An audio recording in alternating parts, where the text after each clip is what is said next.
gostaria de compartilhar uma breve reflexão sobre 2 Timóteo, capítulo 1, porque essa carta ela revela um amor, um cuidado e uma preocupação muito grande de Paulo com Timóteo. Paulo não escreve apenas como um amigo, ele escreve como um pai espiritual, chamando Timóteo de meu filho amado. Que exemplo bonito de discipulado! Como seria bom se todos nós também cuidássemos uns dos outros assim, dessa maneira, orando, aconselhando, fortalecendo e conduzindo pessoas para mais perto de Cristo. O que mais me chama a atenção é que Paulo estava preso, sofrendo e sabendo que sua morte estava próxima. Mas mesmo assim, ele não estava preocupado consigo mesmo. Seu coração continuava voltado para a obra de Deus e para a vida espiritual de Timóteo. No versículo 3, Paulo diz que se lembrava de Timóteo em suas orações noite e dia. Que testemunho lindo, irmãos! Isso nos ensina que uma das maiores demonstrações de amor que podemos oferecer a alguém é orar por essa pessoa constantemente. No versículo 4, Paulo lembra das lágrimas de Timóteo e diz que desejava muito revê-lo para que seu coração se enchesse de alegria. E isso mostra que até os grandes servos de Deus precisavam de comunhão, de amizade e de encorajamento. No versículo 5, Paulo lembra da fé sincera de Timóteo. Uma fé que primeiro habitou em sua avó, depois em sua mãe Eunice, e agora também estava nele. Isso nos mostra que uma fé verdadeira marca gerações. Não é uma fé de aparência, mas uma fé que transforma vidas. No versículo 6, Paulo encoraja Timóteo a reavivar o dom de Deus que ele havia concedido. O dom é de Deus e precisa ser exercido. Quantas vezes também precisamos reacender nossa chama espiritual buscando mais intimidade com o Senhor? E no versículo 7, um dos mais conhecidos da Bíblia, que diz: porque Deus não nos deu espírito de covardia, mas de poder, de amor e de equilíbrio. Que palavra maravilhosa! O poder vem de Deus. O amor vem de Deus e o equilíbrio também é fruto da ação do Espírito Santo em nossa vida.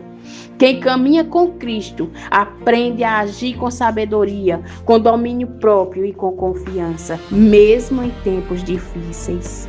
No versículo 8, Paulo diz para Timóteo não se envergonhar do evangelho e nem dele, que estava preso por causa de Cristo. Isto também serve para nós. Nunca devemos ter vergonha de anunciar a Jesus.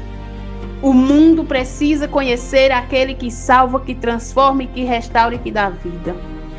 No versículo 9 e 10, Paulo nos lembra que Deus nos salvou e nos chamou, não por causa das nossas obras, mas pela sua poderosa graça. E essa graça foi plenamente revelada em Cristo Jesus, que venceu a morte e trouxe a luz, a vida e a imortalidade por meio do Evangelho. Somente Jesus venceu a morte, somente Ele pode oferecer vida eterna. Nossa esperança não está na força humana nem nas suas invenções neste mundo, mas naquele que ressuscitou e que vive para sempre. No versículo 11, Paulo lembra que foi constituído pregador, apóstolo e mestre deste evangelho. E isso nos ensina que é Deus quem chama e capacita os seus servos. O conhecimento é importante, mas ninguém se torna um verdadeiro pregador apenas pelos estudos.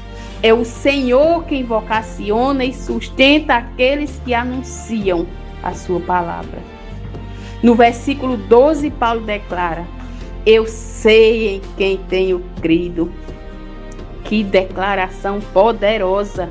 Ele não diz apenas que conhece uma religião, ele conhece uma pessoa, Jesus Cristo de Nazaré. Sua confiança está totalmente no Senhor. E no versículo 13 ele orienta Timóteo a conservar o padrão da sã doutrina, seguindo o exemplo que havia recebido, de que não basta conhecer a verdade, é preciso viver a verdade. E por fim, no versículo 14, Paulo diz: guarda o bom tesouro com a ajuda do Espírito Santo que habita em nós. E que tesouro é esse, irmãos? É o Evangelho, é a fé, é a verdade que recebemos de Cristo. Precisamos guardá-lo, valorizá-lo e permanecer firmes até o fim, sempre com a ajuda do Espírito Santo, porque sozinhos nós não conseguimos. Se existe uma mensagem principal nestes versículos, ela é esta: tudo aponta para Jesus. Foi Deus quem nos chamou. Foi Cristo quem venceu a morte. É o Espírito Santo quem nos fortalece. E toda honra e toda glória pertence ao Senhor. Que nesta semana nós possamos reavivar o dom que Deus nos deu, permanecer firmes na fé, não nos envergonhar do Evangelho e guardar esse precioso tesouro que recebemos. Que Deus abençoe a sua vida. Que Deus abençoe a sua casa, que Deus abençoe a sua família e que a graça do Senhor Jesus Cristo, o amor de Deus Pai e a comunhão do Espírito Santo sejam com todos nós, em nome de Jesus. Tenha uma semana abençoada na presença do Senhor. Amém?